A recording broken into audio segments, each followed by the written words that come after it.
Siforne Douro à tous ceux qui nous suivent depuis le sud-ouest pour vous dire tout simplement bonjour et bienvenue à ce nouveau numéro de Bonjour le Faso. Nous sommes installés dans le sud-ouest pour vous faire découvrir ou redécouvrir les ruines de l'Oropénie. C'est dans la rubrique à la découverte de. Quant à la revue de presse, elle est présentée par Adèle Saint-Pourri que nous allons retrouver tout à l'heure. Nous parlerons bien sûr de cette actualité, de ce coup d'État intervenu donc hier au Burkina Faso, un coup d'État qui a imposé justement le départ du président Roch-Marc Christian Kaboré.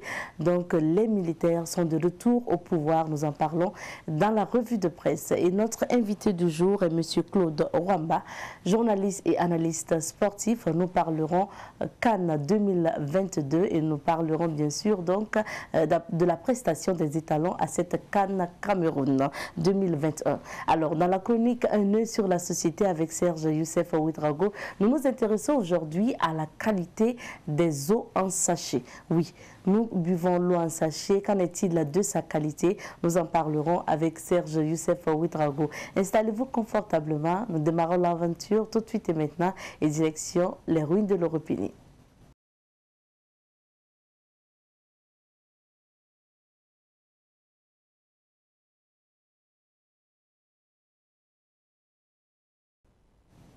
Et cette semaine, vous le savez, dans la rubrique à la découverte, nous nous intéressons aux ruines de l'Oropénie, donc qui sont situées au sud-ouest du Burkina Faso. Et je vous invite aujourd'hui à suivre un élément de Sibline Akelse, qui a fait un reportage sur ces ruines de l'Oropénie. Il revient notamment sur l'historique de ces ruines et bien sûr nous présente plus ces ruines de l'Oropénie et revient également sur donc les visites qu'on enregistre au niveau de ces ruines de l'Oropénie en tendant son micro à d'éventuels visiteurs. Nous y allons pour suivre l'élément et on revient pour la suite. L'Oropénie est une commune de la province du Poni dans la région du sud-ouest. Elle est située à 40 km de Gawa sur l'axe Gawa-Banfora et à plus de 400 km de Ouagadougou, capitale du Burkina. Cette localité est un symbole d'histoire, en témoigne déjà la signification du nom l'Oropénie, selon le maire de la commune, Siepoda. L'Oropénie, il y a plusieurs interprétations. En langue kansa, ça veut dire le village où le buffle est gras. Et les Diola qui sont arrivés en 3e position disent que l'Oropénie veut dire qu'il y a le bois. Voilà, donc vous voyez, et les premiers qui sont les gants disent que, puisque c'était une forêt, et lorsqu'ils sont arrivés, il y avait plein de buffles. Et des buffles, bon, bien sûr, comme c'est des animaux sauvages très gras, donc c'est pour dire l'Oropénie, et qui veut dire le village où le buffle est gras. Ça, c'est en langue kansa. Les premiers habitants de ce village ont construit une forteresse vers le 11e siècle pour se protéger contre les animaux féroces tels que le buffle. La vieille datation ici, c'est vraiment le 11e siècle, alors qu'on a d'autres siècles qui sont assez récents. C'est pour dire qu'il n'y a pas qu'une seule civilisation qui a vraiment occupé cette grande forteresse-là. C'est d'une manière séquentiellement occupée au fait. Cette forteresse, appelée aujourd'hui ruine de l'Oropénie, forme une enceinte quadrangulaire d'environ 105 mètres de côté avec des murs de 6 mètres de haut et de 1,40 mètres d'épaisseur. L'intérieur de cette enceinte est subdivisé en 2 parties. Ces 2 compartiments comportent plusieurs subdivisions formant des bâtiments, des cours et des allées mis en valeur aujourd'hui par les archéologues et les guides touristiques, dont Alexis Durbiel. Quand on remarque beaucoup ce qui s'était passé avant qu'il y ait les grandes bâtisses là, c'est dû un peu aux animaux. Il y avait des animaux. Et quand vous entendez l'Oropénie, c'est du coup là où le buffle est gras. Et donc le buffle, nous savons que c'est vraiment un animal qui est très féroce aux humains. Donc ils ont vraiment construit ces grandes forteresses là pour s'abriter et pouvoir mener les différentes activités qu'ils pouvaient avoir avant. Les ruines de l'Oropénie ont été découvertes en 1902 par des militaires français et ont suscité depuis l'intérêt des scientifiques et des visiteurs. Situées dans le pays Lobi au sud-ouest du Burkina Faso, les ruines de l'Europénie font partie, selon la tradition, d'un complexe d'une centaine d'édifices dont les fonctions restent encore indéfinies. Mais c'est finalement le 26 juin 2009 que les ruines de l'Europénie ont été inscrites sur la liste du patrimoine mondial de l'UNESCO. Et depuis lors, elles mobilisent chaque jour des visiteurs nationaux et étrangers. Les élèves, eux, affluent sur le site pendant les vacances. Le site est extraordinaire par sa beauté, ses qualités. Quand vous regardez les murailles, de la façon que c'est construit, franchement, tu as envie de venir découvrir ce site. Avant qu'on ne rentre dedans, ils nous ont parlé que ce site en tout cas existait il y a 2000 ans. D'abord ça m'a déjà surpris et puis ça m'a donné le courage de continuer voir ce qu'il y a à l'intérieur. Et quand on est rentré à l'intérieur, on nous a fait comprendre encore de plus extraordinaire encore. Ils ont dit que non, la dernière génération qui a laissé le site, ça fait 200 ans. Donc cela veut dire que non, tout ce qu'ils sont en train de nous dire n'est pas imaginaire, mais c'est réel. Et ce sont des ancêtres, en tout cas, des proches, en tout cas, qui ont fait ce site. Donc, ce que j'ai appris, en tout cas, dans ce site-là, ça m'a beaucoup plu. La taille déjà de l'édifice est assez impressionnant. Et puis bon, c'est vrai que je ne suivais pas trop le guide, mais il y a les petites murailles à l'intérieur qui témoignent vraiment des vestiges laissés par les anciens.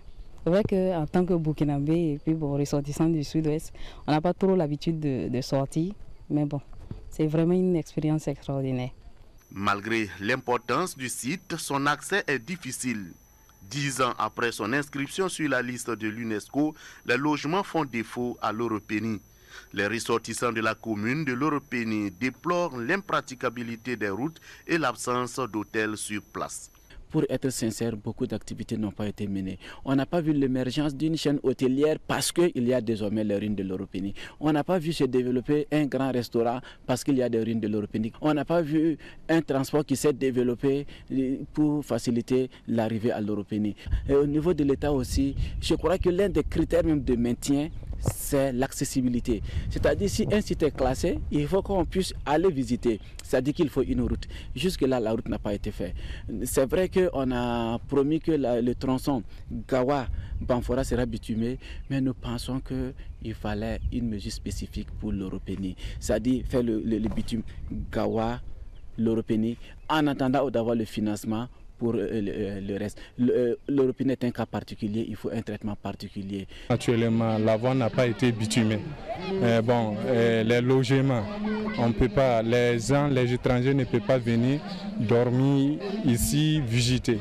Il n'y a pas de bons restaurations ici pour les gens qui viennent pour visiter. S'il y avait tout ça là, ici à l'Européenie, que tout le monde pouvait venir s'approprier de tout, et ça allait être un peu amélioré. À présent, nous allons découvrir ce que nous dit aujourd'hui les journaux, les quotidiens de ce matin à travers la revue de presse.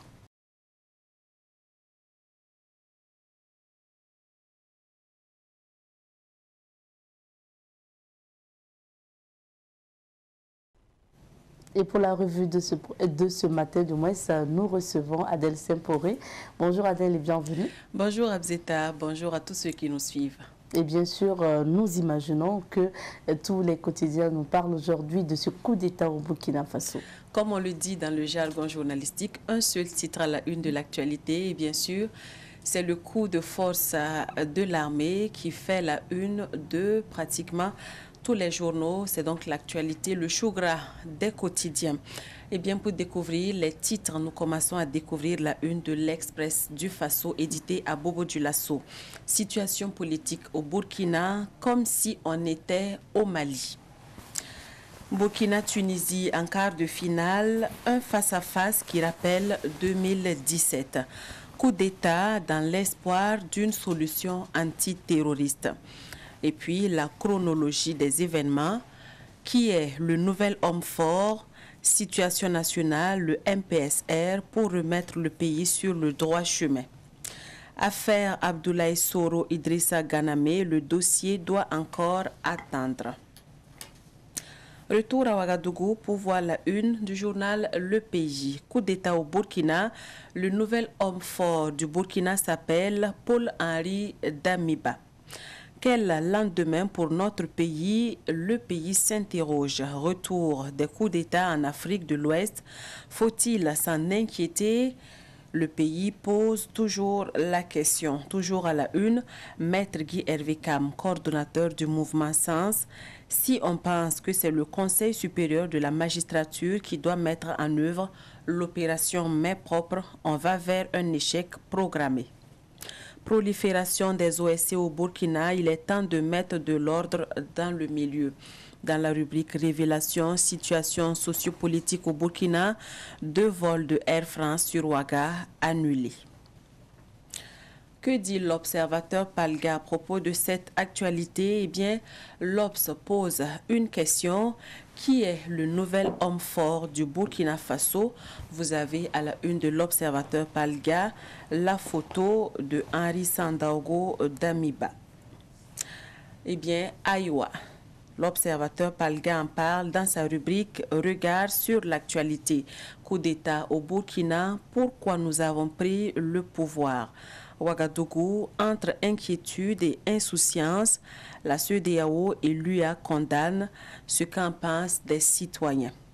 Quart de finale CAN 2021, la confiance et l'envie de gagner vont monter selon le coach Malo. Voyons à présent la une de aujourd'hui au Faso. Coup d'État au Burkina. Voici venus les jours du MPSR avec le lieutenant-colonel Paul-Henri Damiba.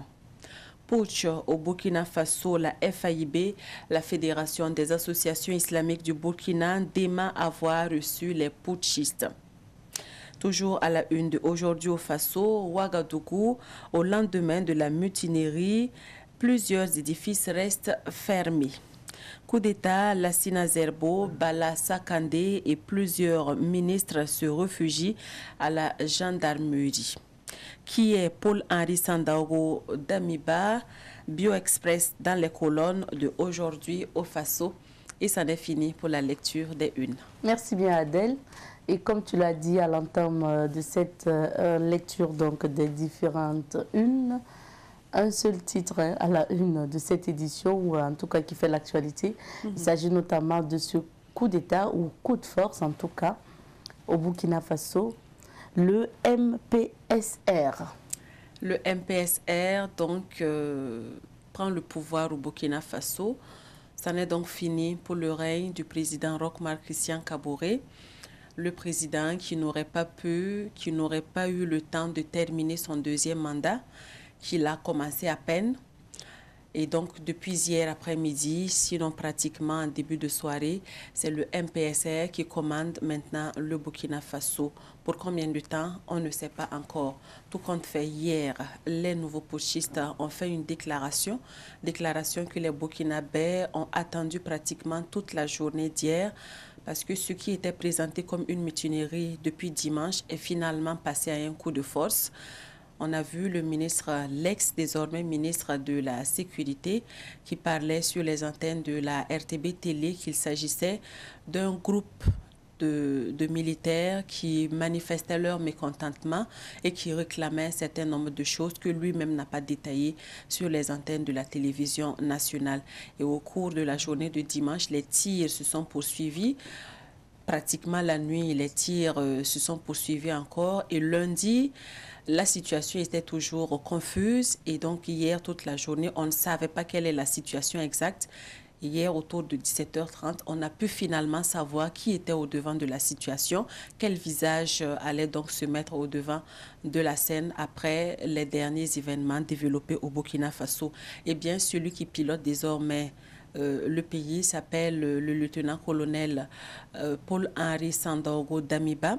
C'est lui qui est présenté comme le président du MPSR, le MPSR qui est le mouvement patriotique pour la sauvegarde et la restauration. Ce groupe-là a fait une déclaration, comme je l'ai dit à la télé, une déclaration lue par le porte-parole, le capitaine Sitsore Kader Ouedraogo. Et donc, il faut dire que 3 faits ont justifié la prise de pouvoir par les militaires. D'abord, selon le capitaine qui a lu la première déclaration, le premier fait, c'est que la dégradation de la situation sécuritaire est à un point inquiétante. Donc, les militaires ont remarqué que la situation sécuritaire se dégradait. Ça, c'est le premier point. Le deuxième point, c'est l'incapacité du président Roch-Marc Christian Kaboré à piloter efficacement la lutte contre le terrorisme. Et enfin, le troisième point, c'est l'exaspération des couches sociales de la nation, ce qu'ont dit les militaires. Et donc, c'est ce qui a fait que eux, étant militaires, ils ont pris leurs responsabilités face à l'histoire, face à la communauté nationale et internationale, toujours selon les dires donc, du capitaine.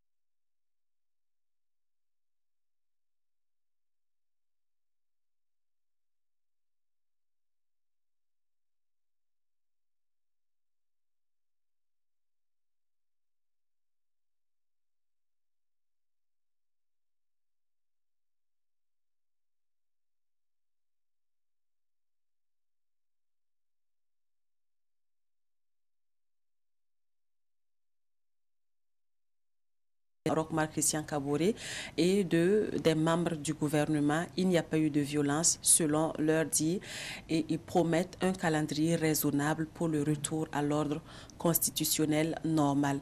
Dans leur communiqué, ils ont rassuré les partenaires du Burkina Faso que le MPSR mettra tout en œuvre pour que le Burkina Faso retrouve sa sécurité, sa paix d'antan, et que, en tout cas, des actions seront menées. Le deuxième communiqué, c'est qu'il y a des restrictions de liberté avec la situation du coup d'État, notamment un couvre-feu qui va désormais de 21h à 5h30 du matin.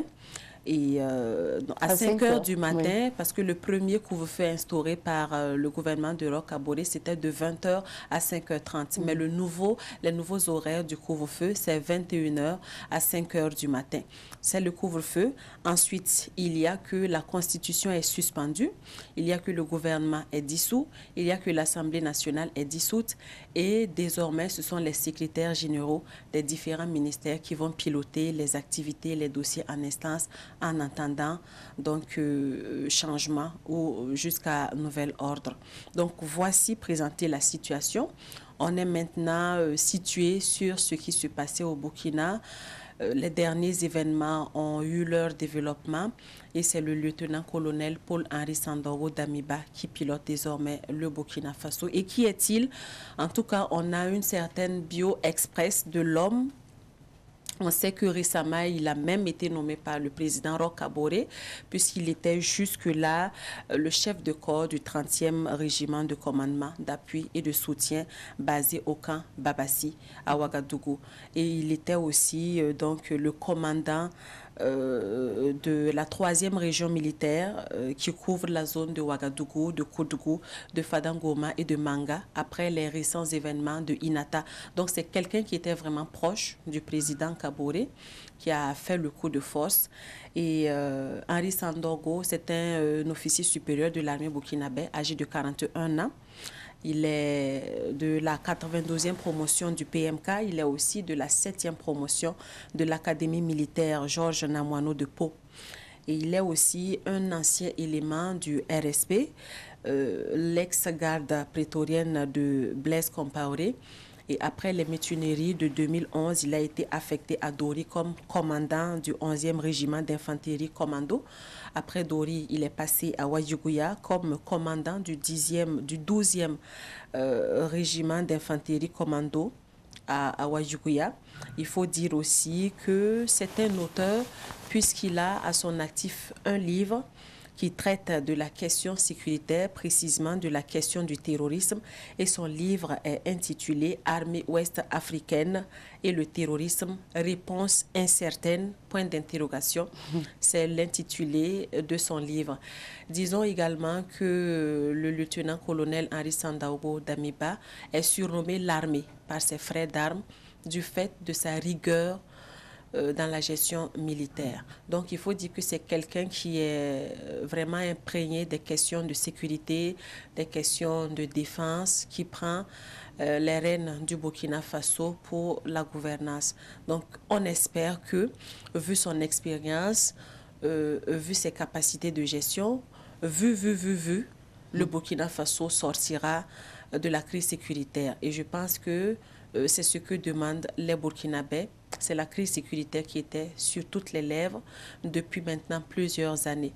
Et ce qu'il faut remarquer également, c'est qu'après le coup d'État perpétré, on a vu, contrairement à ce qui s'est passé, des scènes de liesse dans plusieurs rues de Ouagadougou, des populations qui sont sorties manifester leur joie, leur satisfaction après la prise de pouvoir par l'armée burkinabé. On a vu à la place de la Nation que des rassemblements spontanés se sont faits dans les quartiers, des rassemblements... On a vu quand même avant la confirmation du coup d'État. Tout à fait, les gens demandaient que l'armée prenne ses responsabilités et quand ça s'est confirmé, les gens ont manifesté leur satisfaction à la place de la Nation. Et sur cette actualité, un rassemblement est prévu ce matin à la place de la Nation.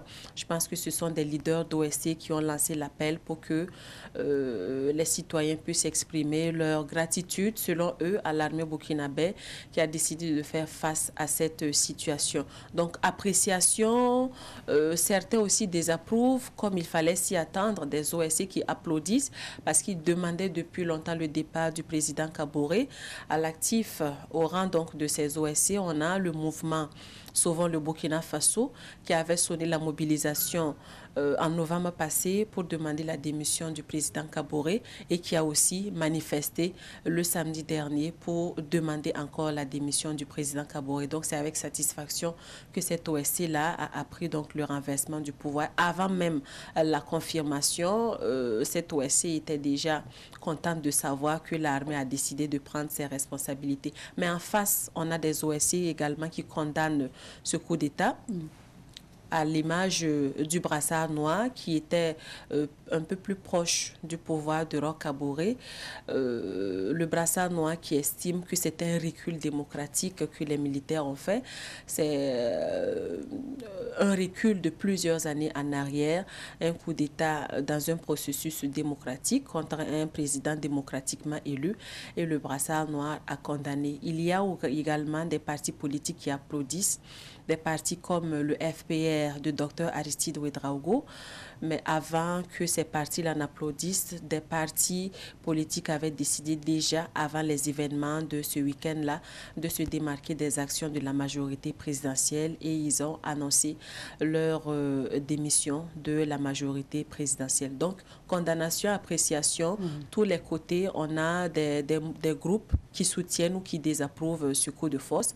La CEDEAO, les institutions internationales condamnent à leur tour le coup comme à la logique. Oui, comme à la logique. La CEDEAO qui condamne, l'Union africaine qui condamne également et qui tient toutes les deux, la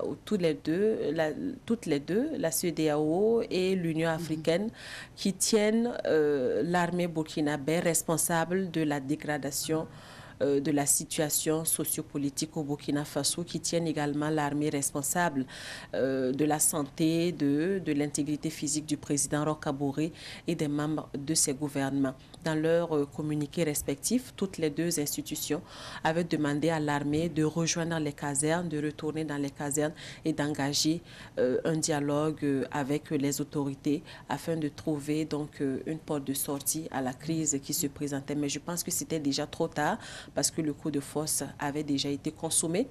Au cours de la journée d'hier, on parlait d'un coup de force avorté qui n'allait pas pouvoir tenir au regard des négociations qui se faisaient autour. Mais finalement, vers la soirée, c'était donc déjà consommé. Donc, voici l'actualité au Burkina Faso. Les secrétaires généraux des ministères sont chargés de l'expédition des affaires courantes en attendant le retour à l'ordre constitutionnel normal. Pour quand, on ne sait pas, mais les militaires parlent d'un délai raisonnable, d'un calendrier raisonnable pour en tout cas sortir de cette situation. On observe, comme l'observateur Palga le dit, Aïwa, s'il pense que c'est la solution à la situation burkinabé, on observe et on espère que la solution pourra donc apporter des fruits. Espérons. Et en même temps, la connexion est rétablie, Adèle. La connexion est rétablie aussitôt après les faits.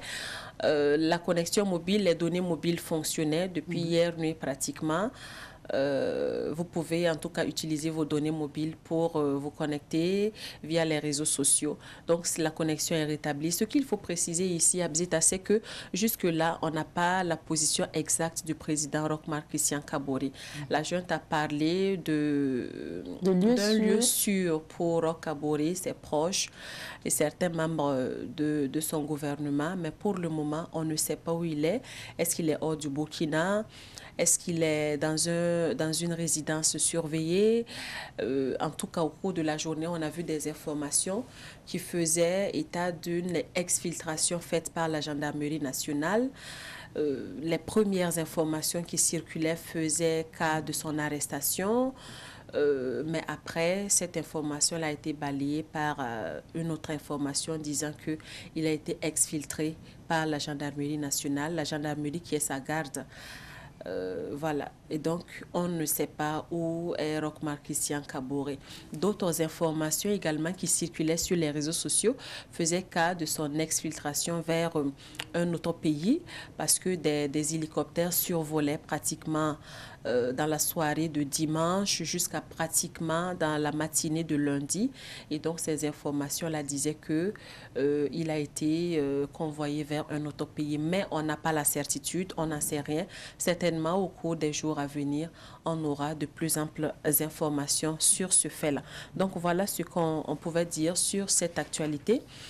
Le lieutenant-colonel Henri Sandorgo d'Amiba est l'homme fort du Burkina Faso. Merci à toi pour cette revue et surtout pour ces commentaires.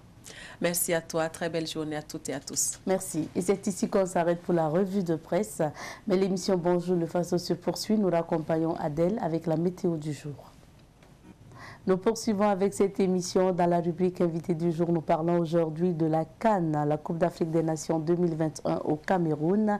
Nous en parlons aujourd'hui avec Claude Rwamba que nous retrouvons juste après ça.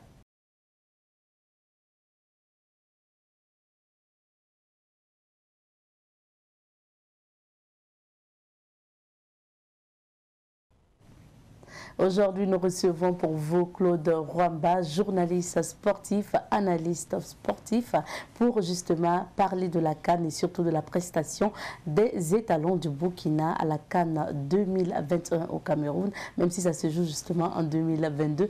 Bonjour Claude Rwamba et bienvenue. Bonjour madame, en tout cas, je suis ravi d'être là. Merci d'être sur notre plateau. On parle de la CAN 2021, mais l'actualité justement au Cameroun, c'est ce drame malheureusement qui est intervenu hier, des bousculades au stade de Limbé, donc au Cameroun. On parle de 8 morts et des blessés. C'est une situation compliquée quand même. Oui, assez difficile. Hein. Il faut dire que la CAN, on sait que ça draine beaucoup de monde, surtout quand le Cameroun joue dans une situation pareille. Je pense que il y a quand même eu un peu de défaillance au niveau de la sécurité, parce qu'il fallait prendre toutes les dispositions. Normalement, quand on organise un événement de cette taille-là, on doit parer à toute éventualité. Malheureusement, on n'est pas à l'abri d'incidents, et c'est ce qui est arrivé, une bousculade monstre qui malheureusement a occasionné des morts. On est vraiment désolé que cette situation arrive, mais je pense qu'il faut ouvrir une enquête rapidement pour situer les responsabilités, parce que il faut que l'Afrique apprenne à organiser ces genres d'événements-là sans, évidemment, ces drames-là. Parce que le Cameroun, quand même, a longtemps été choisi pour abriter cette Coupe d'Afrique des Nations. Donc il fallait prendre toutes les dispositions possibles pour éventuellement éviter. On sait que c'est le pays organisateur, on sait que ça va dernier du monde. Donc il y avait... Pourquoi le Cameroun joue? Il faut forcément des dispositions particulières. Donc je me dis que quelque part, il y a un système qui n'a pas fonctionné. Et il va falloir situer les responsabilités et puis prendre des sanctions. Vous savez déjà même que la CAF a déjà sanctionné le Cameroun pour un certain nombre de manquements. Donc il va falloir, parce que vous avez vu le match Burkina, Algérie-Côte d'Ivoire, il y a eu des spectateurs qui ont pu même avoir accès au terrain, à la pelouse après le match, surtout les supporters algériens, ce qui est inacceptable. Donc ça aurait dû attirer l'attention des Camerounais sur ces questions-là. Mais malheureusement, je pense qu'on n'a pas tiré le leçon. Et puis, le drame est arrivé. Il faut en tirer les leçons. Il ne faut plus que cela arrive parce que la CAN, c'est une manifestation qui est couverte par des millions de télévisions. Donc, c'est dire que ça se voit à travers le monde. Et ces genres de situations ne doivent pas arriver. Il faut prendre toutes les dispositions. C'est vraiment malheureux. Et voilà, on ne peut que s'incliner devant la mémoire de ces personnes disparues-là. Et le 8e de finale se joue toujours. Le Burkina Faso, en tout cas, on va dire, est à l'abri parce que le Burkina a passé justement donc, ces phases de ces 8e de finale parce que nous sommes qualifiés pour les quarts de finale. Alors, pour cette qualification, comment vous avez suivi le match Burkina-Gabon? Ouf, on est passé par toutes les émotions, il faut le dire, dans ce match Burkina Faso-Gabon, deux équipes qui se connaissent bien. Il faut dire que de plus en plus, les matchs Burkina-Gabon se présentent comme des derbys, il faut le prendre comme ça. Donc à partir de ce moment, je m'attendais à un match qui allait être assez disputé. Maintenant, ça veut forcément qu'il allait avoir de l'intensité avec l'impact que les Gabonais imposent dans leur jeu. Un jeu fait de beaucoup de percussions et de transitions rapides. On s'attendait véritablement à un match que le Burkina allait souffrir. Et puis bon, il y a un fait marquant, un fait du jeu qui permet au Burkina d'espérer, le carton rouge. Malheureusement, je ne dirais pas malheureusement parce que bon, on menait 1-0, on n'a pas pu tuer le match. Malheureusement, ça, on ne l'a pas fait. Et je pense que dans ce genre d'occasion-là, ou dans ce genre de match-là, quand vous avez la possibilité de tuer le match avec un deuxième but, il faut le faire. Les étalons ont vendangé énormément d'occasion devant le but. On a joué un peu facile, on a manqué d'efficacité et ce qui a permis, ce qui devait arriver avec le but de Koulé Manga ou en tout cas le but de Adama Guira, un autogol qui permet donc au Gabon de se remettre en selle et ce qui nous a procuré, je dirais, des prolongations difficiles à tenir avec des tirs au but, je dirais, ouf, qui étaient...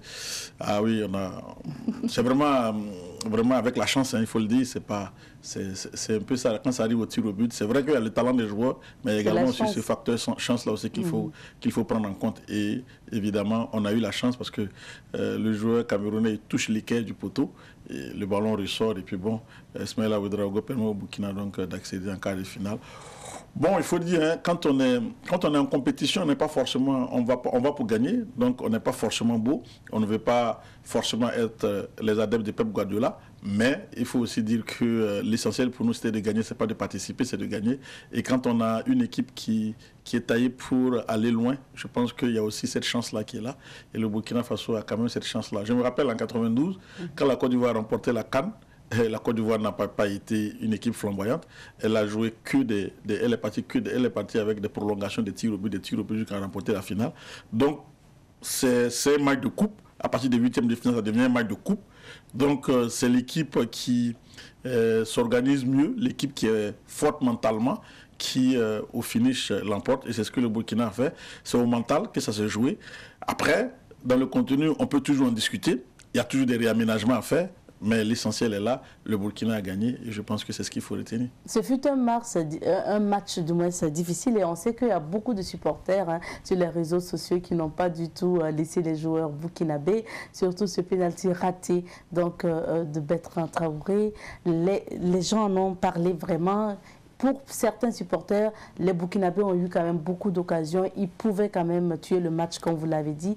Ça n'a pas été le cas. Est-ce que si on ramène ces erreurs-là, ou cette manière de faire un quart de finale, est-ce que les Burkinabés ou les étalons vont pouvoir passer ces quarts de finale? D'abord, il faut dire que c'est un autre match qui se présente. Et il faut revenir avec un autre état d'esprit. Il faut voir déjà comment on récupère au niveau de la fraîcheur physique. N'oubliez pas que les étalons ont 6 joueurs qui ont un carton jaune. Donc à partir de ce moment, comment ils vont se comporter? Parce qu'après, ce sont les demi-finales. Celui qui prend un carton ne jouera pas. La demi-finale, si on passe. Donc il y a tout ça qu'il faut voir. Ensuite, c'est vrai, vous l'avez dit, moi-même j'ai vu sur les réseaux sociaux, on est beaucoup très dur avec Bertrand Traoré. C'est normal, hein, parce qu'on attend beaucoup de lui, c'est quand même le fer de lance de cette équipe-là. Mais il faut aussi, à son corps défendant, il faut comprendre, hein, c'est un garçon qui n'a pas beaucoup joué. Il revient d'une blessure. Et je pense que pour ce qu'il a montré, ou ce qu'il est en train de montrer, je pense qu'on est on est très exigeant. Et je pense que, pour moi, il est à la hauteur de cette canne-là. Parce qu'il fait un premier match contre le Cameroun qui n'est pas, je dirais, qui n'est pas peut-être très brillant, mais qui est un match assez acceptable à mon avis. Ensuite, il fait contre ses huitièmes de finale, il fait un grand match. Vous l'avez vu qu'il est même sorti parce qu'il était physiquement, il avait tout donné. Et Bertrand Traoré, moi je l'ai vu dans un nouveau registre. C'est vrai qu'on le connaissait un peu comme ça, mais avec les étalons dans un nouveau registre de véritable neuf qu'on l'a mis. Je pense que, bon, il rate un pénalty certes, mais derrière, celui qui marque le but. Et comment? Et quel but? Je pense aussi que, techniquement, il montre une justesse technique extraordinaire sur ce but-là. Et je pense que tout le monde n'aimait pas ce but-là. Voilà, donc aussi, il faut être indulgent. Il faut lui permettre, évidemment, donc, de prendre la mesure de l'équipe. Il n'y était pas depuis les éliminatoires. L'équipe s'est construite sans lui. Il revient. C'est un plus qui est là. À mon avis aussi, il en veut trop, c'est normal parce qu'il veut tellement donner qu'on a vu ce but qu'il marque, on a vu comment il s'élève le but, il est véritablement libéré, il se sent investi d'une mission et je pense qu'à mon avis il porte trop de charge. Il faut qu'il arrive à se décharger, qu'il joue son football dont il avait l'habitude de jouer. C'est vrai, avant, il y avait les tauliers comme les Charles Caboret, les Bertrand, les Alain Traoré, voilà, qui prenaient toute cette pression. Et lui, il jouait de façon libérée. Aujourd'hui, c'est lui qui se voit par, je dirais, par l'enchaînement des événements, il se voit propulsé capitaine parce que là, le Burkina est amputé de plusieurs cadres. Charles Caboret arrête, ou bien du moins Alain Traoré et tout ça. Voilà, ils n'ont pas de club. Donc finalement, le Burkina est amputé de pratiquement 5 ou 6 de ces joueurs qui sont véritablement des cadres. C'est une nouvelle équipe. Il faut aussi que les Burkinabés l'acceptent. C'est une nouvelle équipe qui a été construite, je le dis, depuis les éliminatoires de la Coupe du Monde. On a vu le match amical contre la Côte d'Ivoire et c'est après ce match amical-là que l'équipe a commencé à se construire. C'est une équipe qui n'a même pas 6 mois. Voilà, qui n'a pas 1 an, n'a même pas 6 mois. Donc il faut être indulgent. Une équipe, ça se construit, ça se prépare. Mais regardez déjà en termes mentaux ce que le Burkina fait, c'est extraordinaire. Je pense que pour ces jeunes-là, qui la plupart sont à leur première CAN, sont en train donc de réussir quelque chose d'extraordinaire. Je pense que le Burkina joue en équipe, c'est un bloc qui joue en équipe et qui essaie de se projeter, qui essaie de jouer son football comme il peut. Maintenant, ça manque d'efficacité, souvent à un moment donné, mais à la fin, on gagne. Et je pense c'est ce qu'il faut retenir. Et puis, on joue contre la Tunisie, les quarts de finale, une équipe que le Burkina connaît bien, pour l'avoir éliminé ici même en 98, à ce même stade de la compétition. Mais ensuite, en 2017, en 2017, avec les Bertrand Traoré qui ont joué, on avait éliminé cette équipe-là. Donc je pense que psychologiquement, il y a un avantage. Parce que le Burkina se dit, bon, parce que moi j'avais déjà dit, moi je choisirais entre le Burkina, entre la Tunisie et le Nigeria, je choisirais la Tunisie. Mais c'est vrai que la Tunisie a montré autre chose. Une équipe tactiquement bien en place, avec, c'est vrai, ils n'ont pas de grosses individualités, sauf Wabi Kazri, qui peut-être que le cas de la 8e de finale, il est rentré après, mais il a une énorme technique. Je pense que c'est un joueur de classe mondiale, certes, mais on ne va pas aller en victime expiatoire. Ici, le Burkina Faso contre la Tunisie, pour peut-être certains observateurs, la Tunisie va aller favorite. Et d'ailleurs, c'est bien pour le Burkina parce que le Burkina est toujours bien dans la peau de l'outsider. Donc, je pense que c'est déjà pas mal. Maintenant, ça va pas être le même match. Ça, c'est évident qu'aujourd'hui, arriver à ce niveau-là. Mais psychologiquement, les Burkinabés commencent à prendre de l'assurance face à des équipes comme la Tunisie. On a vu le Burkina aller battre la Tunisie du côté de Hadès en Tunisie. Donc, 2-1, alors qu'on n'y croyait pas trop à l'époque. Donc, c'est dit que le Burkina a quand même des référents par rapport à cette équipe tunisienne où, bon, donc psychologiquement déjà, on peut être dans des dispositions optimum. Maintenant, un match de football reste un match de football, ça va être très tactique, ça va être aussi difficile. Je ne pense pas que le Burkina-Tunisie, pour ceux qui ont vu l'équipe tunisienne jouer, ça va pas être un match aussi débridé ou en tout cas où ça va aller de box to box, comme ce qu'on a vu contre, je dirais, le Gabon, parce que la Tunisie c'est une équipe qui est bien organisée, qui tactiquement se met en place, qui ne se projette pas totalement rapidement, mais qui a des joueurs d'exception qui peuvent à tout moment faire la différence, comme ce qui s'est passé lors donc, de ces huitièmes de finale. Hein. Ils ont gagné le Nigeria 1-0, ils n'ont pas été flamboyants, ils n'ont rien montré du tout pendant 90 minutes, mais il y avait Msakni qui était là, qui était capable à lui tout seul d'un éclair de génie pour marquer. Bon, il l'a fait, un exploit individuel, bon, sur une occasion qui n'en était pas une, mais il s'est créé son occasion. À lui tout seul, il marque. C'est ça aussi des joueurs d'exception. Donc il va falloir faire attention à ces gens de joueurs-là. On s'expose certes, mais je pense que le Burkina doit rester dans son style, jouer son ballon. À mon avis, c'est vrai que avec ce qu'on a montré, on peut dire qu'on va aller sur les mêmes dispositions. Moi, je préconise qu'on joue le 4-2-3-1 avec ce qu'il a déjà montré, hein, avec plus un attaquant de fixation, ça c'est ce que je dis, avec un attaquant de fixation, ce qui va permettre peut-être à un garçon comme Bertrand Traoré de jouer comme juste derrière l'attaquant, en deuxième attaquant, mais dans l'axe aussi, en deuxième attaquant, comme ça, comme il a un bon coup de pied.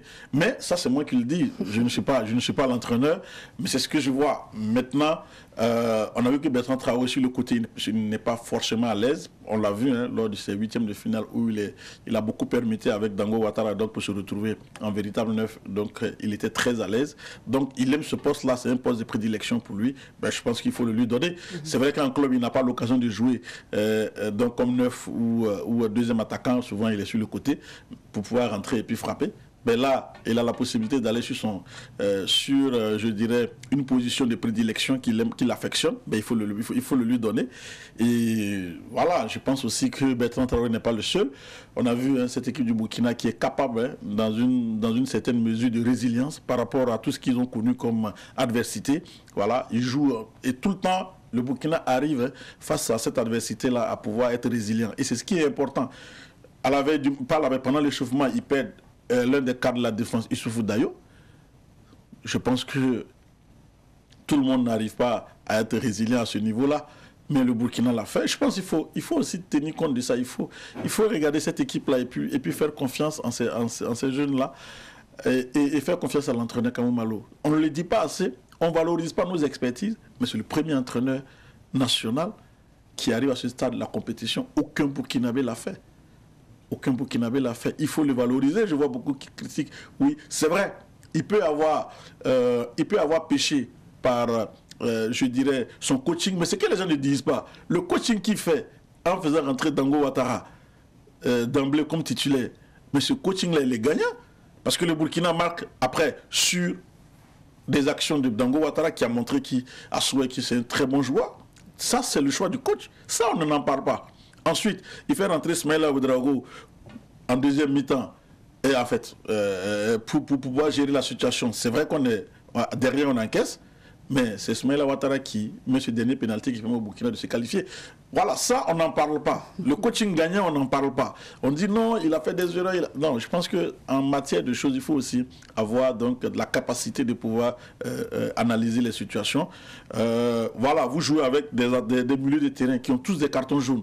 À un moment donné, le match devient très difficile. Sachez qu'il y a un milieu de terrain qui va sortir, qui risque de prendre un carton rouge et il faut gérer cette situation-là. Et je pense que c'est comme ça. Et en même temps aussi, penser aussi au match de huitième, de quart de finale. Donc, je pense que dans la gestion, il peut y avoir voilà, il y a tout ça. Donc, il est très facile. Et moi, je suis derrière le micro ici, je suis avec vous. Je peux dire ce que je veux. Mais quand on est en face de la situation, ça devient autre chose. Parce qu'il faut réfléchir en un quart de seconde. En plus de ça, il faut tenir compte de ce que le jeune a donné pendant l'entraînement. Moi, voilà, ceux qui sont à côté savaient que Bayala était blessé, il ne peut pas jouer. Qu'est-ce qu'il fait? Voilà, donc je pense aussi qu'il faut tenir compte de la forme du joueur du moment et faire confiance à l'entraîneur qui est au quotidien avec le joueur, qui sait à quel moment utiliser tel ou tel joueur. Et je vois un Dango Ouattara qui a été vraiment très bon. C'est vrai qu'il a été naïf par moi parce qu'il est très jeune. Voilà, il est jeune. Et ça, c'est le coach qui le fait venir. Voilà, il n'a pas joué les éliminatoires. Si, il a joué quand même des éliminatoires. Non, il n'a même pas joué les éliminatoires de la Coupe du Monde. Voilà, l'entraîneur le voit. C'est vrai, il a fait un match extraordinaire contre le PSG. Et en même temps, on le récupère. Ça prouve que ce garçon, il a quand même de la qualité. Donc, il faut faire confiance à l'entraîneur. Et je pense que le Burkina Faso n'a pas encore dit son dernier mot dans cette compétition. Elle est taillée pour aller très loin. Et je pense déjà les quarts de finale, c'est pas mal. On joue la Tunisie, c'est un autre match, mais je pense qu'on a les capacités de pouvoir franchir le cap de la Tunisie pour se retrouver dans le dernier carré, pourquoi pas, et puis bon, ouvrir les portes, et puis pourquoi pas ouvrir les portes de la finale. Alors, Claude Wamba, ce qu'on a constaté aussi lors des matchs des étalons, c'est que la plupart des buts encaissés par les étalons, c'est des buts accordés par... des buts par penalty. Est-ce à dire que quand même nos joueurs commettent assez d'erreurs pour accorder ou pour en tout cas donner des penalties à leur adversaire? Bon, je ne dirais pas ça comme ça, mais c'est vrai qu'il y a des situations qui laissent à désirer dans la défense. Mais j'ai vu quand même les étalons qui ont montré des signes de solidité au niveau de la défense. C'est vrai que souvent il y a des erreurs individuelles qui viennent annihiler ce que les gens ont fait. Mais ça aussi, il faut tenir compte de ça parce que un match de football dure 90 minutes. Pendant 90 minutes, vous devez courir, l'intensité et tout ça. À un moment donné, il est évident que vous allez avoir une baisse de régime. Ça, c'est humain. Voilà. Donc, je pense que c'est des choses qui peuvent arriver, mais d'une façon générale, avec deux bons... Avec, je dirais, Hervé Kofi aujourd'hui qui, on peut le dire, il a une dimension de classe mondiale, le gardien Hervé Kofi, qui a montré cela. Ensuite, c'est vrai qu'il y a un peu d'hésitation, surtout avec Issoufou Dayo, qui aujourd'hui aussi, il faut le reconnaître, n'est pas très jeune aussi, il faut le dire. Mais l'un dans l'autre aussi, mais l'assurance aussi, c'est avec Edmond Tapsoba qui montre évidemment tout le bien dont on dit de lui. Il est quand même au Bayer Leverkusen. On comprend que les Bavarois ne se sont pas trompés sur lui. Aujourd'hui, je pense que c'est l'homme, c'est la classe assurance des étalons, toujours bien placé, les anticipations et tout. Mais évidemment, il y a toujours quelque chose qui cloche. Ça peut arriver. Pour moi, c'est des questions de concentration à un moment donné et puis de justesse. Parce que le pénalty que le Burkina concède contre le Cameroun, je pense que Dayo n'avait pas allé, ce tacle n'en avait pas besoin. Mais c'est des choses qui arrivent et je pense qu'on doit apprendre dans l'erreur. Et je pense, pour moi, c'est mieux d'avoir pris ces pénaltys-là ou en tout cas ces situations-là maintenant et qu'il est évident qu'à la séance vidéo, l'entraîneur va revenir sur ces questions-là pour montrer les erreurs. Il faut les gommer rapidement. Et puis bon, voilà, je pense que c'est aussi ça. On parle vraiment à l'analyste sportif. Alors Claude Wamba, de toutes les équipes que vous voyez, qui est plus proche de la coupe de la coupe de cette année? Quelle équipe? C'est une compétition qui est en train de nous montrer beaucoup de surprises. On a vu une équipe du Nigeria flamboyante au niveau donc, des matchs de poule qui fait un sans faute 3/3, 9 points, avec une façon de jouer extraordinaire. Tout le monde la voyait belle, tout le monde voyait le Nigeria. Voilà, et vous avez cette équipe derrière, cette équipe de Tunisie que tout le monde mettait, on ne mettait même pas un copec sur la Tunisie, qui sort de la phase de poule avec seulement que 3 points, meilleur troisième, mais ils vont battre le Nigeria. Voilà, donc c'est dire qu'aujourd'hui, dire que je mise une pièce. Le cas de l'Algérie. Voilà, également. Le cas de l'Algérie, vous voyez la Gambie, voilà, qui bat la Guinée. Or, la Guinée hyper favorite, la Gambie gagne. Voilà. Donc je dis aujourd'hui, il est difficile de pouvoir sortir quelqu'un du lot pour dire « Ah oui, écoutez, oui c'est le Mali, on voit. Non, c'est le Sénégal. Ah attention ». Mais là, aujourd'hui, je pense qu'il est quand même très difficile de pouvoir... Parce que quand on arrive à ce stade de la compétition, dans les matchs à élimination directe, tout peut arriver. Tout peut arriver sur un éclair de génie d'un joueur qui décide. Donc, on a vu hier le Comore qui joue pratiquement sans gardien et qui fait trembler l'équipe du Cameroun. Donc, évidemment, on peut se dire que le Cameroun reste toujours grandissime favori par rapport à tout ce qui se passe aussi. Il y a ce qu'on voit, mais il y a aussi l'extra sportif aussi.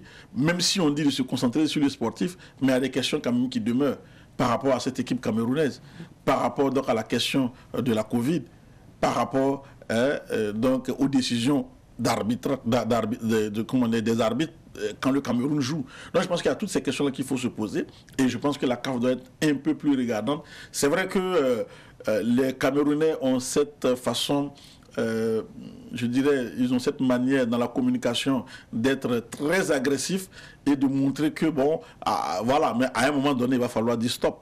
Parce que moi, je ne comprends pas pourquoi l'arbitre éthiopien hier ne donne pas carton rouge à Anguissa. Je ne comprends pas. S'il donne carton rouge aux Comoriens, il doit donner, sur la même faute, il doit donner un carton rouge aux Camerounais. Voilà, donc je pense aussi que c'est des faits. Et il n'avait pas, sur une dernière contre-attaque face au Cameroun qui était un peu en difficulté, ça aurait pu aboutir à quelque chose et il arrête net. Donc je pense, c'est vrai qu'en football, quand il est là, il faut siffler, mais il y a quand même... Il restait quelques secondes, voilà, selon certains commentateurs. Il y a des quand même cas. Voilà, je pense aussi que le Cameroun n'a pas besoin de ça pour... parce qu'ils ont des joueurs, il faut aussi reconnaître, le Cameroun ont des joueurs extraordinaires. Vous avez Anguissa qui joue à Napoli, vous avez Vincent Boubacar qui est aujourd'hui le meilleur buteur, vous avez Karl Tokoy Kambi. Donc c'est des joueurs qui sont... Ils n'ont pas besoin de ça pour pouvoir... Ils sont classés comme favoris parce que quand vous les prenez individuellement, ils sont évidemment classés comme favoris. Quand vous prenez cette équipe-là dans son pays, avec tout un peuple qui va les pousser, ils sont favoris. Donc ils n'ont pas encore besoin qu'on ait un peu d'extra sportifs qui viennent. Parce que là, je comprends mal qu'on accepte que Wahbi Kazri joue, voilà, qui était positif. Après, 2 jours avant, on le teste, il est négatif. On permet à l'équipe de la Tunisie de faire venir Kazri pour jouer. Alors que Ali Ahmada aussi est testé négatif. Et on ne permet pas à ce gardien-là de venir jouer avec l'équipe du Comore parce que, voilà, on dit non, c'est le règlement. Oui, mais en même temps aussi, il est testé négatif. Donc je pense aussi que, bon, le Cameroun, je ne dis pas que si Ali Ahmada était là dans le but des Comores, le Comore allait gagner, mais je dis il faut aussi donner toutes les chances aux équipes de pouvoir aller compétir à armes égales. Sinon après ces petits extras sportifs là ça commence à faire trop parce que le carton rouge favorise aujourd'hui non, je ne dirais pas, le pays organisateur. Je ne dirais pas ça comme ça, mais je dis de faire attention pour ne pas que ça soit comme ça, parce qu'il y a des prémices. C'est vrai qu'il y a les tests Covid, il y a ceci, cela. On a vu, parce qu'on a l'impression, quand on joue avec le Cameroun, il y a toujours ce petit truc-là. Parce que le Burkina, au-delà de la polémique, moi je ne rentrerai pas dans la question comment dirais-je, des tests Covid, mais il y a l'heure à laquelle on va faire ces tests-là. Donc à un moment donné, je dirais qu'il y a une sorte de déstabilisation psychologique des adversaires du Cameroun par les organisateurs eux-mêmes. Et je pense que là, ça commence à être difficile parce que c'est le pays organisateur. Il faut donner l'égale chance à tout le monde. Mais en même temps aussi, il va falloir que la CAF aussi, il va falloir que ce soit nous journalistes ou bien évidemment tous les analystes ou en tout cas tous ceux qui observent puissent aussi dire les choses telles qu'elles sont. Parce que moi, aujourd'hui, je suis un peu choqué quand l'entraîneur de la Gambie fait des révélations sur la qualité des chambres et que on ne veuille pas prendre ça en compte et qu'on dise non, écoutez, oui, mais quand il y a un problème, il y a un problème. Quand les joueurs ne sont pas logés dans des conditions optimales, aujourd'hui, il le dit, c'est pas parce que c'est la Gambie, on me met très loin, hors de la ville, on nous met 3, 4, 5 dans les chambres, avec les mêmes sanitaires, il y a des questions des sanitaires et tout. Donc, il y a la Covid, on ne met pas dans les conditions optimales, alors que le Cameroun, même c'est pas dans son pays, mais le Cameroun est pratiquement dans une bulle sanitaire où personne n'y va, ils sont vraiment très bien. Mais attendez. Voilà, je pense aussi qu'il faut dénoncer. C'est vrai que c'est l'extra sportif. C'est vrai que en football, c'est la guerre psychologique. Mais quand on vient dans une compétition qui a une telle renommée, je pense qu'il y a un minimum, voilà. Et je pense même dans le cahier des charges de la CAF, il y a un minimum qui est accordé aux équipes en termes donc d'hôtels, en termes donc d'un certain nombre de commodités.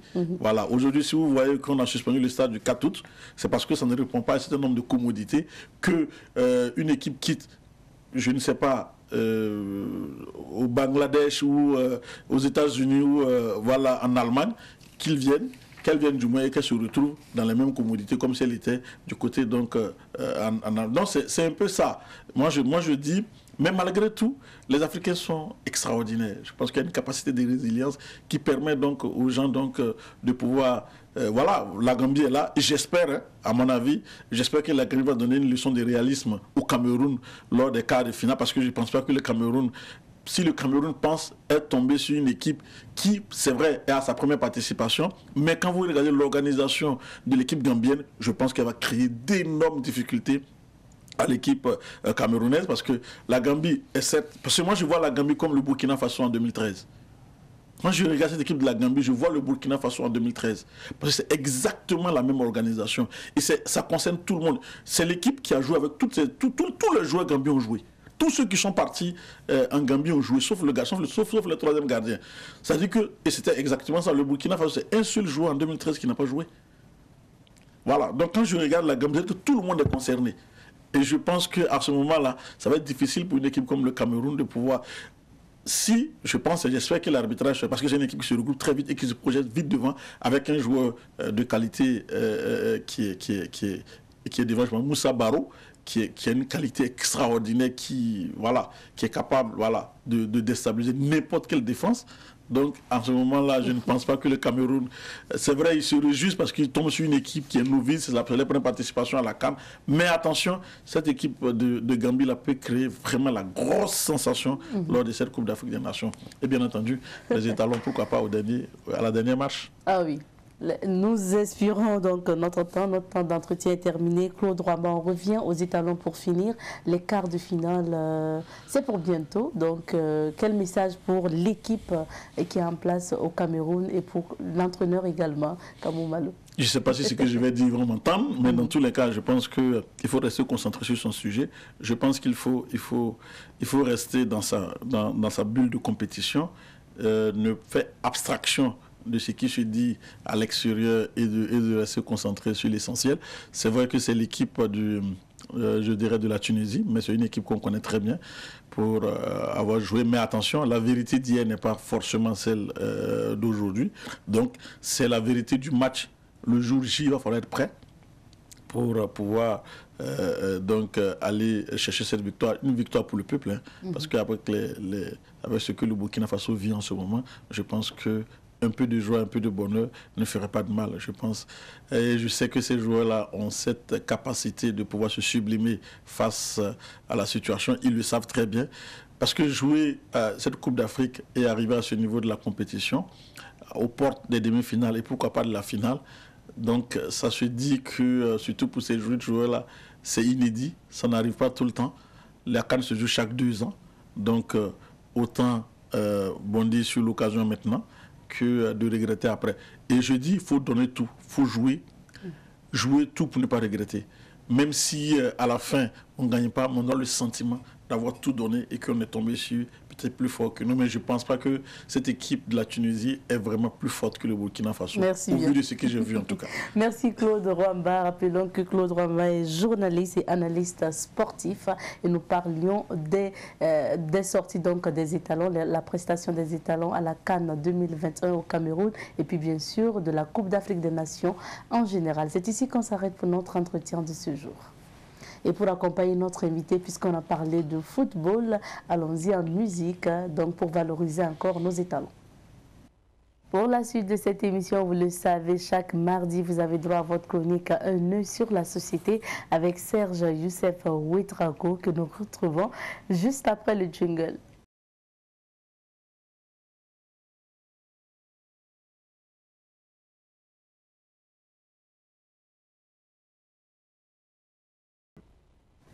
Et Youssef est bien installé sur notre plateau. Bonjour et bienvenue Youssef. Bonjour Abzeta. Comment ça va? Oui, ça va. D'accord. Bien habillé en Thomas Sankara.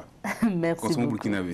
Merci bien Youssef. Alors Youssef, aujourd'hui on s'intéresse à la qualité des eaux en sachet. Oui. Et avec ta permission, nous allons suivre le micro-trottoir réalisé par Micheline Zango, qui a posé la question donc aux populations concernant les eaux en sachet, surtout la qualité de ces eaux.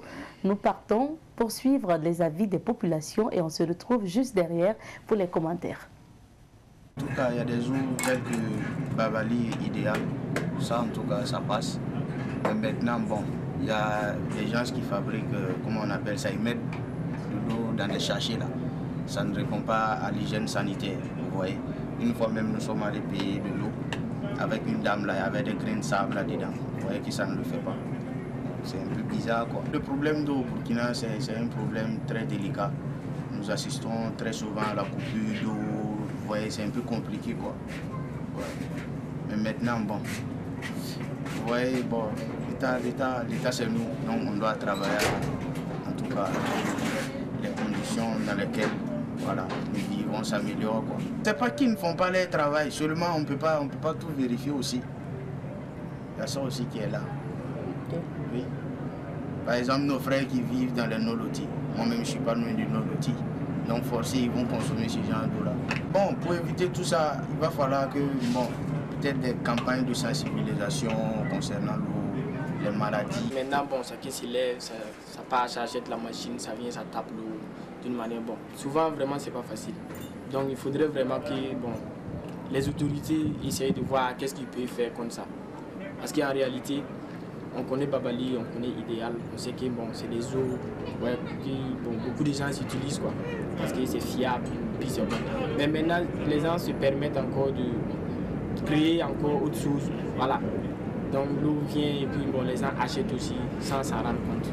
Parce qu'ils ne vont pas faire attention à cela. Tu as soif, tu pars, l'eau que tu gagnes seulement, tu vas acheter. Donc je pense que vraiment, les gens devraient faire encore plus attention aux eaux. Voilà, essayer de voir quelle eau boire. Il y a de ces eaux, même quand tu poses à terre. Bon, après 2-3 jours comme ça, si on met ça dans le réfrigérateur et que toi, tu enlèves ça pour boire, il y a une autre goût qui est là. Voilà, une arrière-goût. Donc je pense que vraiment il faut qu'on revoie ça. De nos jours, nous voyons aussi les marchés.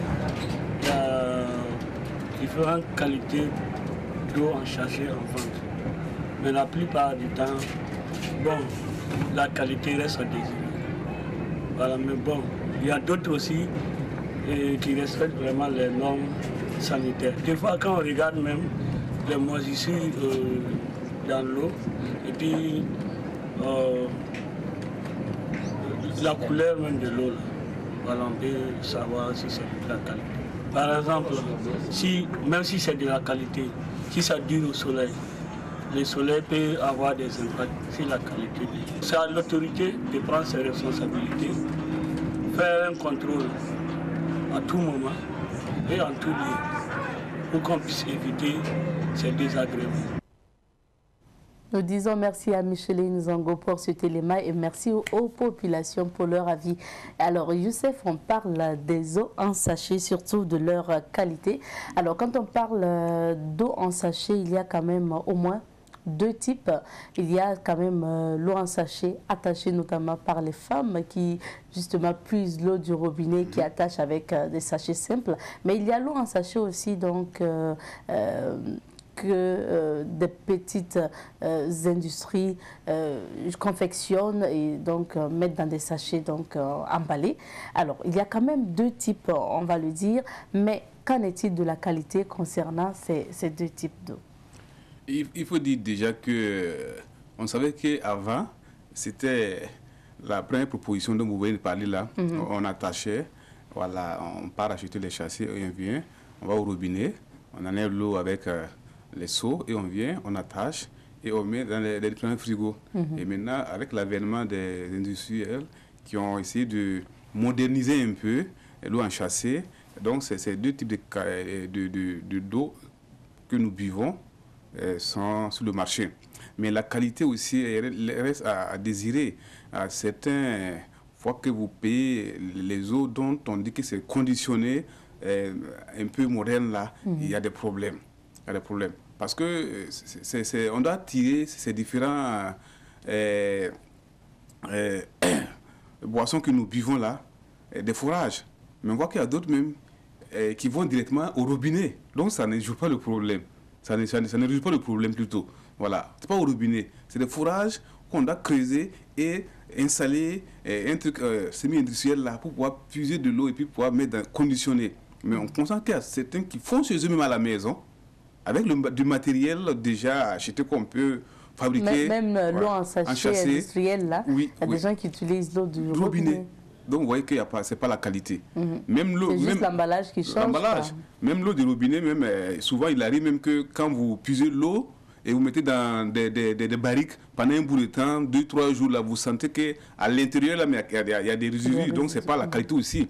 Voilà, même si on ne peut pas le chanter haut et fort à certains niveaux, ça aussi il faut faire attention quand vous la névez et vous mettez dans vos barriques là pour conserver là. Après un bout de temps, 2 jours comme ça, il faut vider encore. Il ne faudrait pas faire une semaine avec, on boit ça une semaine là. Ça aussi, c'est pas bon. D'accord. Pour être à l'abri donc de toute maladie, vaut mieux donc quand vous enlevez l'eau du robinet et que vous conservez, ne pas conserver longtemps. Donc il faut tout simplement remplacer. Ok. Alors on note avec toi que ce soit l'eau du robinet que les femmes utilisent, elle peut ne pas être de qualité et l'eau également donc utilisée par les petites industries confectionnées mis dans des sachets aussi peuvent ne pas être de qualité. Alors, quand on parle par exemple, on parle des eaux conditionnées dans les petites unités industrielles, ce sont des eaux qui sont censées venir des fourrages ou des châteaux d'eau creusés à plusieurs dizaines donc, de profondeur au sol. Mais est-ce que tout ça est respecté? Parce que c'est à ce qui se dit, à ce que les normes recommandent, mais à ce qui se passe sur le terrain, est-ce que les petites industries respectent quand même cela? Je me dis qu'il doit y avoir un cahier de charges pour pouvoir faire ces différents types d'activités. Voilà. Mais vous savez qu'il y a certains qui vont respecter, d'autres, les malins aussi ne vont pas respecter. Dans la mesure où le contrôle n'est pas souvent rigoureux, parce qu'on ne contrôle pas. Voilà. Normalement, pour faire ce genre de trucs-là, comme un cahier de charges, il faut aller regarder le démarrage jusqu'à la finition des travaux. Mais peut-être que ceux qui sortent pour contrôler, ils vont dire manque de moyens, ils vont aller tout juste, on donne les papiers, on s'assoit dans les bureaux, on signe les papiers, on donne, vous êtes libre d'aller faire votre activité. Mais continuer à aller de temps en temps sur le terrain, c'est pas donné à n'importe qui. Voilà, on va toujours dire que les moyens manquent. Pourtant, quand on ne contrôle pas, il y a des problèmes. C'est vrai que même si le laboratoire national sort de temps en temps prélever pour venir à leur niveau pour contrôler, mais ce n'est pas ça le problème. C'est d'abord le début de l'activité. Il faut aller sur le terrain. Voilà, le fourrage qu'on va creuser, ça combien de mètres de profondeur, jusqu'à voilà, on sait que le gars a bien démarré son activité, mais si on ne va pas contrôler, le gars creuse tout juste quand on trouve un peu de l'eau à ce niveau, bon, ça suffit. Ça veut dire que dès qu'on donne l'autorisation même donc de création de l'entreprise d'eau, il faut suivre l'évolution des travaux dès la base. Oui, il faut suivre. Normalement, il faut suivre. Quand on suit, c'est comme vous voulez construire votre maison. Si vous prenez sous le maçon, il vient, vous lui mettez l'argent, allez-y, je vais une maison de 3 chambres salon. Non. D'autres vont faire du bon boulot, mais d'autres vont faire du bon boulot. Il faut superviser, il faut un technicien qui suit les différents travaux, les différentes étapes pour voir ce que vous voulez réellement là, et ça y est. Là en ce moment, voilà. Et ceux aussi qui t'ont donné l'autorisation aussi, doivent envoyer les techniciens aussi, plus votre technicien pour suivre les travaux. Là en ce moment, quand l'unité industrielle sera vraiment prête, c'est déjà OK. On sait que la fondation a été bien faite. Mais tant que ce n'est pas comme ça, d'autres peuvent dire que c'est l'eau des fourrages ou des châteaux d'eau. On a vu ici, dans des cours, on a arrêté des gens, on a suspendu les activités. Mais c'était directement l'eau du robinet que le gars conditionnait et puis il faisait sortir vendre. Alors Youssef, tu l'as dit, tu as parlé notamment du Laboratoire national de santé publique qui sort chaque année des listes des eaux des eaux de bonne qualité du moins. Alors, il s'agit notamment de quelques dizaines de marques sur plus de 300 marques qui existent sur le marché. Comment les consommateurs doivent se comporter sur le terrain quand on vous dit qu'il y a plus de 300 marques sur le marché et que c'est quelques dizaines seulement qui respectent les normes ou qui produisent des eaux de qualité? Comment on se comporte en tant que consommateur? Et en tant que consommateur, je me dis que s'il y a 300 marques et il y a 10, c'est à vous de voir dans les 10 là pour tirer profit. Il ne faudrait pas aller où on n'a pas donné les noms qui sont de bonne qualité. Pourtant, vous savez que d'autres aussi aiment la facilité. L'eau, c'est l'eau. Au lieu de se lever, aller voir si peut-être la bonne qualité, c'est 50 francs et la mauvaise qualité, c'est 25 francs. Si le gars n'a pas les 50 francs, il va aller prendre la mauvaise qualité, 25 francs, tout juste pour boire. Donc, c'est ça qui pose le problème. Donc, le consommateur doit savoir juger pour pouvoir choisir l'eau de bonne qualité pour ne pas avoir des problèmes. Parce que quand l'eau n'est pas de bonne qualité, il peut avoir des problèmes de santé. Donc, il faut se contenter de la liste publiée par le Laboratoire national de santé publique, la liste notamment donc, des entreprises qui respectent les normes pour la production d'une eau de qualité. Oui. Alors, Youssef, même pour les marques justement d'eau de bonne qualité aussi, il y a toujours des problèmes qui se posent dans la conservation contre les rayons du soleil. À ce niveau, qu'est-ce qu'on peut bien faire? À ce niveau, je me dis que quand vous partez souvent dans des alimentations, c'est bien conservé. Ils ont fabriqué certains éléments là où l'eau est bien rangée. L'eau n'est pas en contact avec les rayons du soleil. Directement. Voilà. Mais toi, tu parles d'alimentation. Oui, oui. Bon, d'accord. Maintenant, je te laisse finir ton idée. Quand vous revenez dans les bacs quartiers, comme nos quartiers là, c'est là maintenant, vous voyez que le boutiquier, et souvent ceux même qui les livrent, les différents eaux là, ils fabriquent quelque chose, ils amènent, mais eux, au lieu de déposer ça à l'intérieur, où il n'y a pas le soleil, c'est automatiquement dehors, où les rayons du soleil, un mois, ils sont là. Au lieu de changer, on ne change même pas. C'est ça encore qu'on va encore prendre à les mettre dans le frigo. En ce moment, c'est gâté.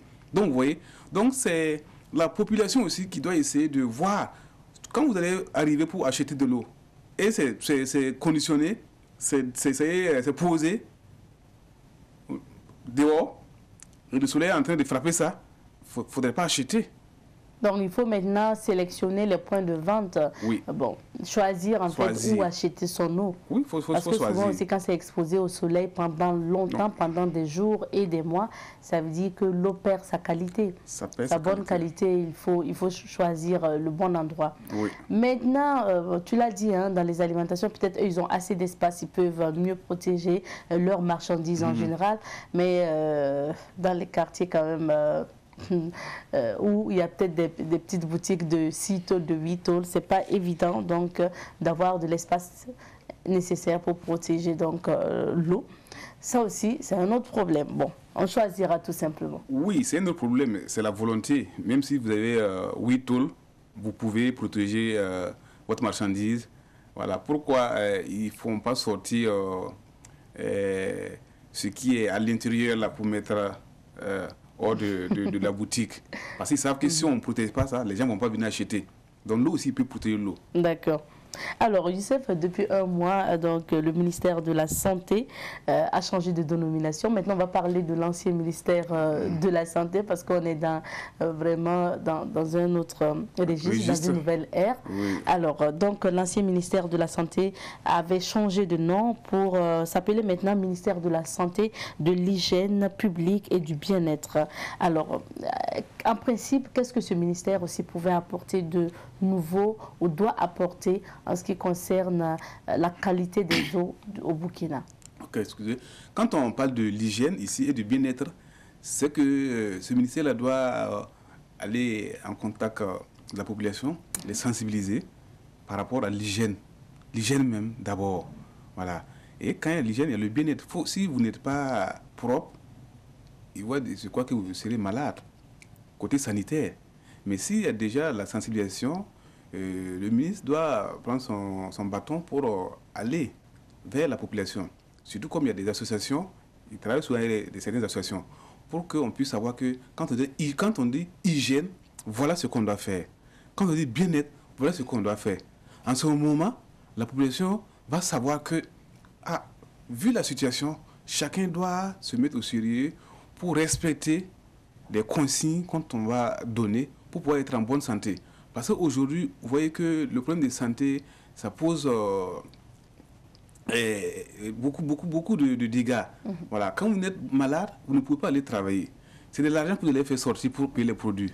Pourtant, vous voyez que l'économie aujourd'hui ne roule pas bien. Donc, c'est à vous de savoir vous entourer des différents conseils qu'on va donner pour pouvoir être en bonne santé et pour mieux vivre. Vous voyez, c'est ça. Il faut bien se protéger soi-même avant donc d'attendre l'aide des autorités, comme on le dit souvent. Alors, Youssef, pour finir, qu'en est-il des prix? Parce qu'on a des eaux en sachet qui coûtent 25, d'autres coûtent 50.